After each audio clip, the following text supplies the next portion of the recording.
Bonjour les amis.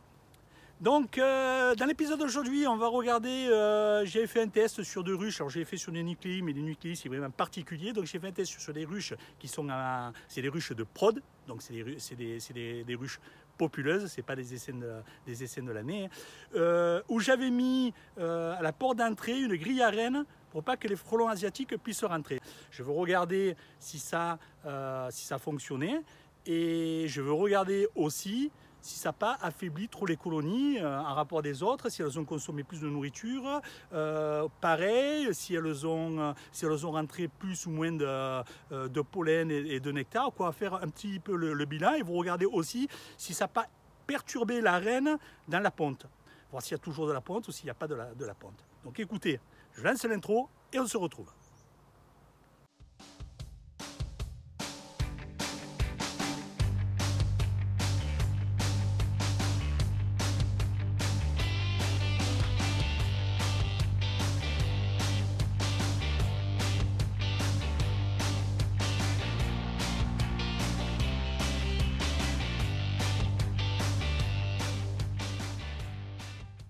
Donc voilà ce que j'ai vu en arrivant au rucher. Sur celle-ci, j'ai mis une grille à rennes, j'ai fait sur quelques-unes pour voir un petit peu le comportement. Donc ça ne les empêche pas de rentrer le travail, c'est sûr que ça les freine. Hein. C'est sûr que ça les freine, mais c'est pour freiner le frelon asiatique.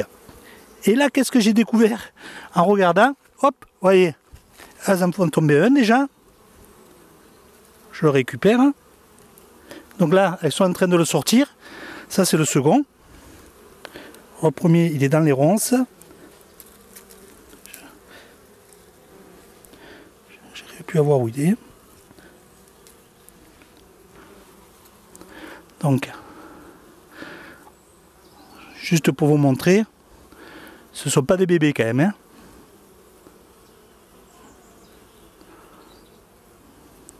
Donc, il y avait deux frelons asiatiques. L'autre, il est devant la ruche, mais dans les ronces, je ne sais plus où il est tombé. Donc, vous l'avez vu tomber. Donc, voilà, là, elle vient aussi de s'en séparer. Donc, même avec la grille à rennes, j'ai des frelons asiatiques qui sont arrivés à passer. Donc là, le but, c'est quoi? C'est d'aller voir à l'intérieur de la ruche ce qui s'est passé. De toute façon, je devais ouvrir cette ruche parce que j'avais à mettre un couvre-cadre que je n'avais pas encore mis, je l'ai à faire sur quelques ruches, donc je vais en profiter de faire ça et je vais regarder rapidement pour voir s'ils sont vraiment rentrés dans la ruche, il y en a d'autres, ou si c'est vraiment deux suicidaires qui sont arrivés à passer et qui se sont fait tuer, parce que là ils ont été tués par les abeilles. Allez, on regarde ça ensemble. Alors, première chose que je vais faire, c'est de regarder le poids. En même temps, je vais en profiter pour faire un petit contrôle.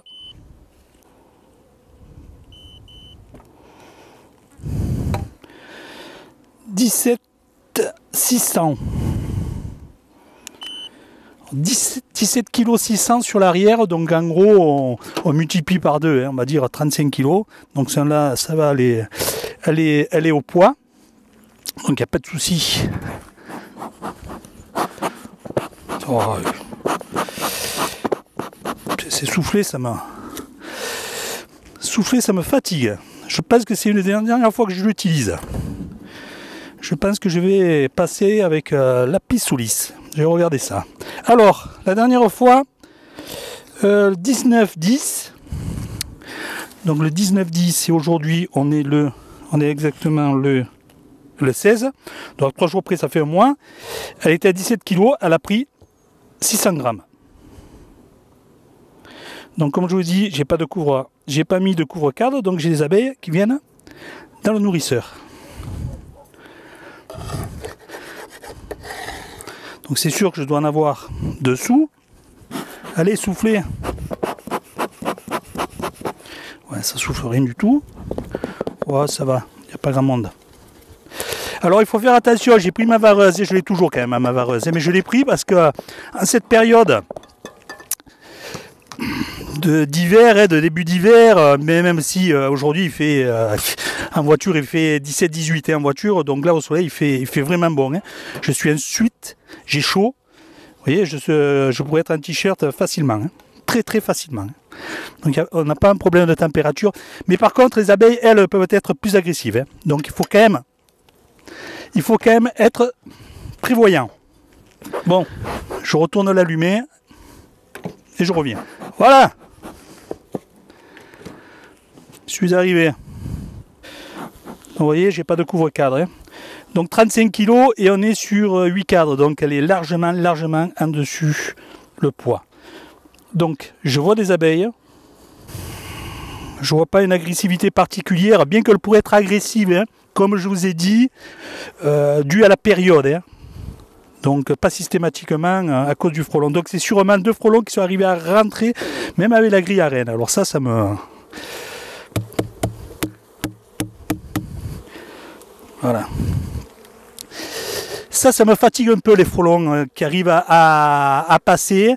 Là, je vais me... Quoi, je suis en train de travailler sur le sujet et je vais changer ma façon de faire pour l'année prochaine parce que ça devient trop chaotique avec ce frelon asiatique. On n'arrive plus à travailler sereinement.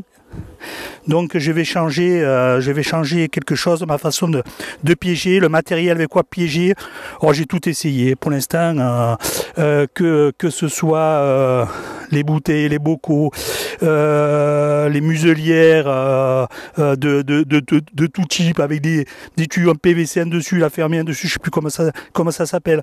Alors, tout fonctionne. On ne peut pas dire que ça ne marche pas, mais ça marche. Hop, juste pour regarder, ici, des preuves, pas de souci. Ici, pareil. Je regarde, là, je vois pas d'entrée de pollen. De nectar, pardon. Je vois pas d'entrée de nectar.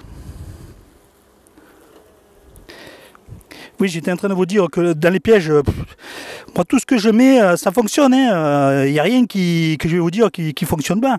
Mais c'est toujours temporaire. Voilà. Il faut mettre celui-là à une période, celui-là à une autre période, et en fait vous faites que changer de piège, mais on n'arrive pas à avoir un piège commun qui arrive pratiquement à tout faire. Quand je dis à tout faire, c'est le piège qui arrive à vous piéger du frelon et pour que vous puissiez faire la technique cheval de Troie. Pour ceux qui n'aiment pas, mais on passe à un autre sujet. Moi j'utilise, j'ai pas demandé le frelon asiatique, il vient chez moi, il me pille des ruches, il m'en détruit, donc je fais comme je peux.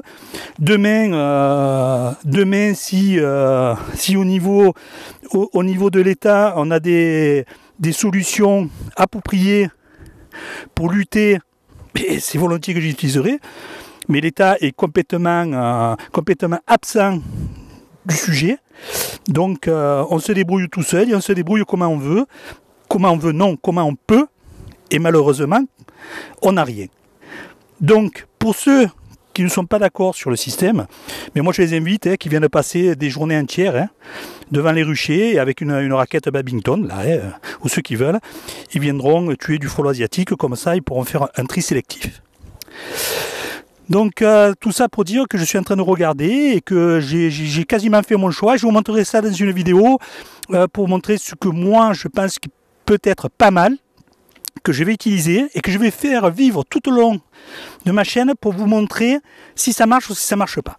Comme ça, vous aurez aussi la photo, pas de dire ça fonctionne pas.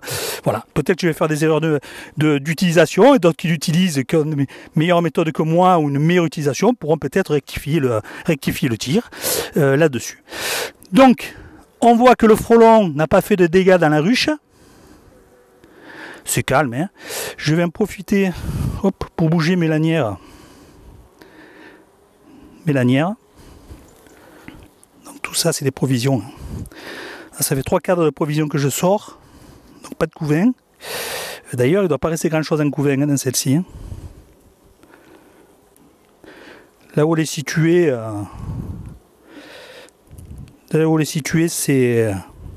ça démarre de bonne heure. Donc de toute façon, ça c'est les ruches qui ne vont pas être nourries du tout. Normalement, elles ne devraient pas être nourries. J'ai cherché un gant. Alors là, j'ai des gouttes d'eau qui tombent sur les lunettes pour vous dire qu'il fait quand même chaud. Alors oui, j'ai encore le traitement, je ne le mets pas plus que ce que donne le cabinet laboratoire qui les fabrique. Hein. Ce cas, c'est que je le mets tardivement parce que là, sur cet endroit, j'ai des mielées tardives et je laisse beaucoup de miel aux abeilles pour qu'elles puissent se nourrir avec le miel qu'elles récoltent et éviter. Alors,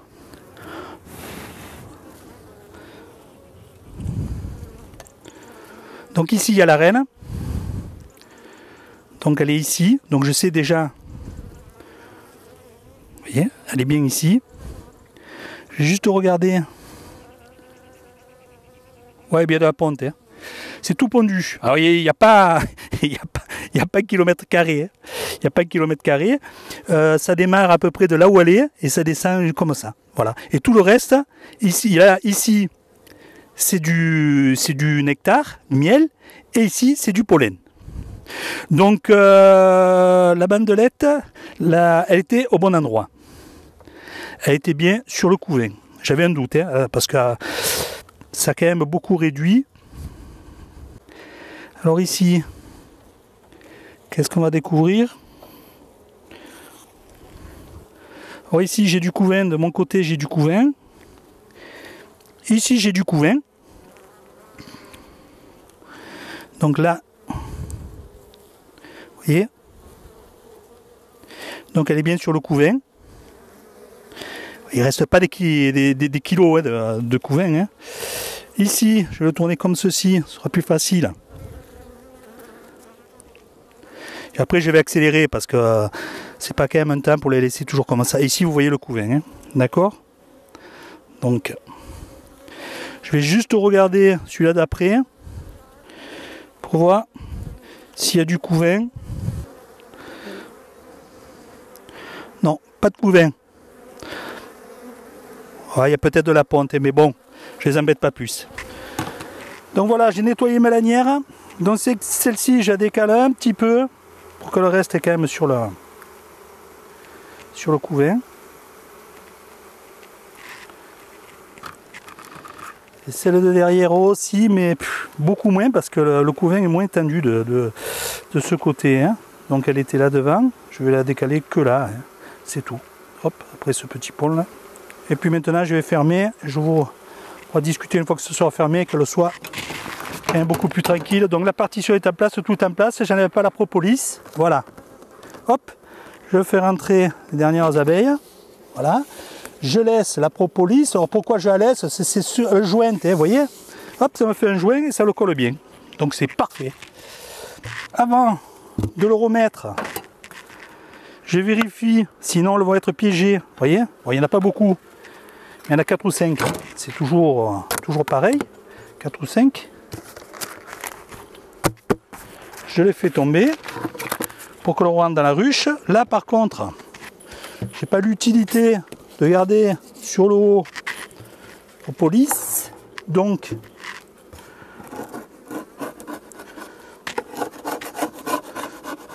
je le retire.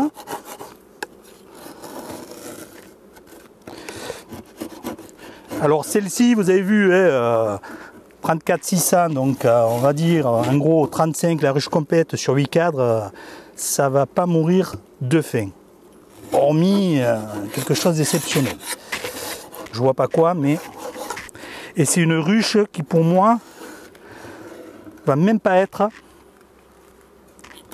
qui devrait pas être nourrie. Elle a ce qu'il faut pour passer l'hiver. Donc je ne renote pas le poids parce qu'il a augmenté et je referme mon toit. Mon toit il est bouillant. Il est bouillant. Donc là nous sommes sur une autre ruche, là où j'avais fait aussi un test avec une grille à reine. Donc hop, je vais le retirer. Donc là par contre on voit qu'il n'y a pas eu de frelon asiatique.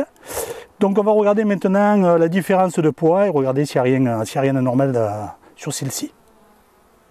Donc l'autre ruche, elle a la même configuration avec une grille à reine pour pouvoir rentrer dans la ruche. On a vu qu'elle avait pris 600 grammes. Donc je vais regarder celle-ci.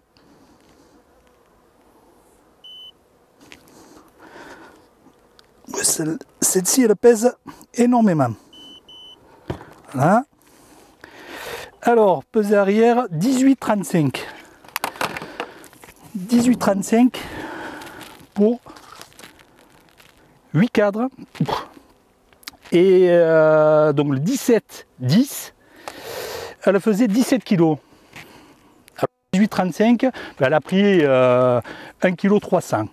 Donc 1,3 kg, on voit que celle-ci a pris plus que l'autre. Celle-ci, elle est sur un rang derrière l'autre. Donc logiquement, celle-ci est mieux positionnée. Elle a quand même pris plus de poids. Ce qui est normal aussi, parce que l'autre c'est une 2021, la reine, et ça c'est une 2022. Donc il y a peut-être une explication à ce niveau-là. Il y a peut-être une explication à ce niveau-là. Donc je vais quand même regarder un petit peu à l'intérieur, voir un petit peu le couvain, ce que représente le couvain, voir si ça modifie la ponte ou pas, parce que l'autre on a vu qu'il n'y en avait pas beaucoup de couvain. J'ai regardé dans une autre, il n'y a pas beaucoup de couvain, elle est à peu près comme celle que j'ai ouverte avec vous, donc c'est pour ça que je ne l'ai pas mise en image, il n'y avait rien d'exceptionnel. Alors sur le premier rang que j'ai contrôlé, il n'y a qu'une ruche qui a perdu 500 grammes. Sinon, toutes, elles ont pris du poids. Et elles ont pris du poids, elles ont pris dans les 500 grammes. Elles n'ont pas pris... Pour l'instant, c'est celle-ci qui a le plus pris, mais il faut que je vérifie toute la rangée. Je vous ferai un point à la fin, quand j'aurai fini cette rangée. Allez. Il y a du monde, il n'y a pas de reine sur ce couvre-cadre. Donc je vais...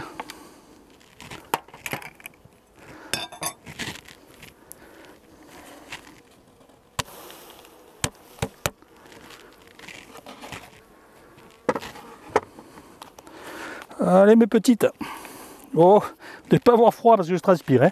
Donc c'est sûr que c'est un peu plus frais qu'il ne fait pas 35 degrés, ça c'est sûr. Pas de reine, pas de grignotage. Alors quand je dis de grignotage, c'est du polystyrène, mais moi il est recouvert de plastique, hein, donc on ne peut pas le grignoter. Donc là on est sur des cadres de provision, et vu le poids c'est que de la preuve. Voilà, c'est que la provision, hein. C'est operculé jusque là. L'autre côté c'est pareil, donc je passe rapidement. Je vais juste aller jusqu'au premier cadre de couvain, c'est tout. Parce que celle-ci, de mémoire, elle avait... D'ailleurs, est-ce que je l'avais noté? Non, non, non, non, non, non, je n'avais pas noté. Voilà, pareil, réserve jusqu'en bas, donc... Donc là, pareil pour les réserves, ne faites pas un bilan en fonction de ce que vous voyez ou ce qu'on vous dit sur les chaînes YouTube de chez vous. Hein. Il faut aller voir. Je dis, le plus simple, c'est la balance. Hein. Vous n'allez pas ouvrir les ruches. Et là, nous, on est dans une température exceptionnelle pour la saison. Et même de l'ouvrir, c'est pas bien, mais c'est pour la vidéo. Hein. Donc ici, c'est operculé.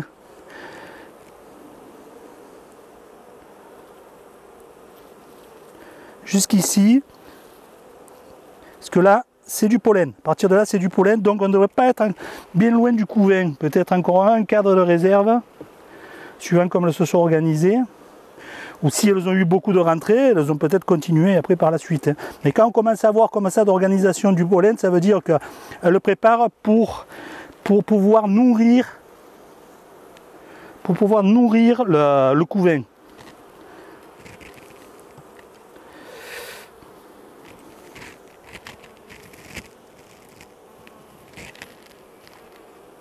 Donc voilà, vous voyez, je ne me suis pas trompé. Voilà. On voit bien le couvain. Donc le repère du pollen, etc., c'est toujours un bon indice. Alors je ne vous dis pas que c'est sûr à 400%, hein, mais bon. Parce qu'il y a toujours quelqu'un qui va me dire ah ouais mais moi j'ai contrôlé, c'était pas derrière le cadre de pollen, c'était un cadre après, ou bon oui ça peut arriver, mais à la base quand elle s'organise comme ça c'est qu'il y a une logique, hein. Et normalement le pollen après le pollen c'est le couvain. Donc voilà, je voulais voir la ponte, juste vérifier. Donc voilà le petit bilan, hein, sur ce rucher là. J'ai qu'une ruche qui a perdu du poids. et sinon elles en ont toutes pris. C'est entre, on va dire, 500 et pratiquement 2 kg pour une. Alors 2 kg, 2 kg, je comprends pas. Je comprends pas pourquoi celle-ci est montée jusqu'à 2 kg. Parce que la date que j'avais introduit la reine, etc., me donne pas d'idée d'avoir cet écart de poids. Bon, enfin, il est en plus. Et j'en ai une qui a perdu, on va dire, on parle sur des moyennes, en gros 500 grammes. Donc, on a quand même, nous, beaucoup d'activités. J'ai beaucoup d'abeilles qui rentrent, j'ai beaucoup d'abeilles qui sortent. C'est toujours mieux qu'elles rentrent qu'elles reviennent. Donc c'est toujours mieux. Mais on voit quand même que quand on contrôle sur l'entrée des portes, sur le fond, on les voit passer avec du pollenopathe, et d'autres qui n'ont rien. Donc en général, quand elles n'ont rien, c'est qu'elles ont du nectar, en règle générale. Après que j'ai contrôlé les deux que j'ai contrôlés plus précisément, là où j'avais mis les grilles à reine, que j'ai contrôlé plus précisément, il n'y avait pas énormément de nectar. On voit, donc le nectar qu'elle rentre, elle le consomme. Ça permet, même s'il y a beaucoup d'abeilles et une grosse activité, on arrive à maintenir le poids. On n'est pas encore, on ne les attaque pas leur réserve. Semaine prochaine, ils annoncent une baisse de température. On va avoir des matinées entre 3 et 7 degrés. Alors pour nous, c'est beaucoup plus froid. Parce qu'en ce moment, on a des nuits, il doit faire entre 10 et 12. Quoi, hein. Plus près de 12 sûrement que de 10. Hein. Mais bon, allez, on va dire entre 10 et 12. Donc ça va quand même, ça va baisser. Donc ça va changer le comportement et aussi les floraisons. Donc ça va être un petit peu plus soutenu d'aller chercher de la nourriture dans les réserves. Et quand même, les ruches sont populeuses. Donc bien contrôlées. Je vais revenir sur ce que je vous ai expliqué en étant dans la ruche sur le frelon asiatique. Je ne pense pas que ça ait été clair, donc je vais vous faire une petite synthèse très succincte. Voilà. Cette année, le frelon asiatique, chez moi, a été beaucoup plus présent que les autres années. Alors, pour revenir sur les piégeages, j'utilise beaucoup de piégeages. J'utilise bien sûr la bouteille de bocaux avec bière, vin blanc et sirop. Bon, après le sirop que l'on veut, il n'y a pas de problème. La muselière de Fernando, le cheval de Troie, bien sûr la raquette. Qu'est-ce que j'utilise encore ? Ouais, je crois que j'ai quasiment fait le tour. Et c'est hyper chronophage.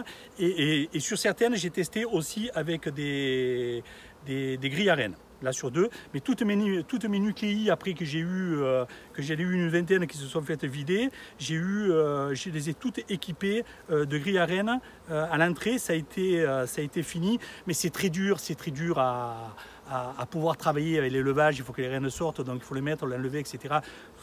C'est hyper chronophage, il faut faire que ça. C'est pas faisable pour quelqu'un qui ne fait pas ça à temps complet comme moi. Donc, mais même moi à temps complet, l'année prochaine, je ne peux pas continuer comme ça. Donc pour l'année prochaine, je change ma façon de faire. Je veux mettre en place quelque chose qui, avec un piège, j'arrive pratiquement à tout avoir. À tout avoir, c'est quoi ? Pour moi, c'est le piégeage en sortie d'hiver. Alors certains vont me dire, oui, mais on ne piège pas les gines, se tue entre elles. Je ne discute pas, il n'y a rien de scientifique. Chacun va me sortir d'une personne qui a dit, qui l'a écrit. Mais moi, je l'ai aussi de l'autre côté, comme quoi il faut les piéger. Donc aujourd'hui, il n'y a aucune certitude là-dessus. Donc chacun fait comme il pense et comme il pense que c'est le mieux pour lui, sa conviction. Donc pour moi, ma conviction, c'est de piéger les gines. J'estime que quand j'ai attrapé entre 5 et 7 gines, je retire un nid à proximité de mes ruches. Ce n'est pas un nid par gine. Hein. Donc moi je compte 5 et 7. Est-ce que je suis dans le vrai, est-ce que je suis dans le faux? Ça aussi, c'est discutable. Donc je veux un piège, que je puisse piéger les gines. Une fois qu'elles sont piégées, je veux un piège qui soit en permanence sur mon rucher pour tuer après les premières ouvrières qui viennent. Parce que si vous arrivez à choper les premières ouvrières, qu'elles ne remontent pas l'information au nid, c'est plus facile de s'en défaire. Surtout si vous le faites avec le cheval de Troie, parce que là, vous arrivez vite à vous en défaire. Donc c'est surtout les premières ouvrières, moi, aussi qu'il faut que j'arrive à piéger. Ensuite, si elle passe au travers des mailles du filet et que je sois attaqué par des nids comme cette année, je veux un piège qui soit là en permanence, que ce soit pas moi et ma raquette, ou avec mes pièges vin blanc, bière, sirop, qui fonctionnent à une période quand c'est le sucre, qui ne fonctionne pas quand c'est les protéines. Alors quand on met les protéines, c'est revenu le sucre, c'est hyper changeant, donc il faut y être en permanence. Et suivant où vous avez vos ruchers, vous n'avez pas les mêmes appâts qui fonctionnent au même moment, donc ça devient quand même assez préoccupant. Et je veux aussi un piège de fin de saison qui puisse me attraper ou tuer, voilà, puisse se séparer des fondatrices. Voilà. Donc je pense avoir trouvé quelque chose d'intéressant qui pour moi me semble intéressant. Ça a un coût. Ça a un coût. Mais pour le bien de mes colonies en premier lieu et pour ma tranquillité, parce que si mes colonies sont bien, moi je suis tranquille. Si elles ne sont pas bien, ça me chagrine. Donc pour le bien de tout le monde, je vais regarder pour commander. Je vais faire le test et comme je vous l'ai dit, mais ce n'était pas bien clair, je vais vous expliquer le matériel que j'achète, pourquoi j'ai acheté ce matériel. Je le mets sur mon rucher. Et on va le voir tout le long de la saison pour vous montrer comment ça marche. Comme ça, vous aurez une vision globale. Je ne vais pas vous dire oui, c'est très bon, non, c'est pas bon. Bon, on verra les résultats. Hein. Je veux dire, c'est le résultat qui parlera de lui-même. Donc voilà. Donc ça, c'est dans un futur proche, ça va arriver. Donc voilà. Je vous remercie d'avoir regardé l'épisode entier. Je vous souhaite une excellente semaine. Je vous donne rendez-vous prochainement pour de nouvelles aventures et surtout, prenez bien soin de vous. À bientôt les apis.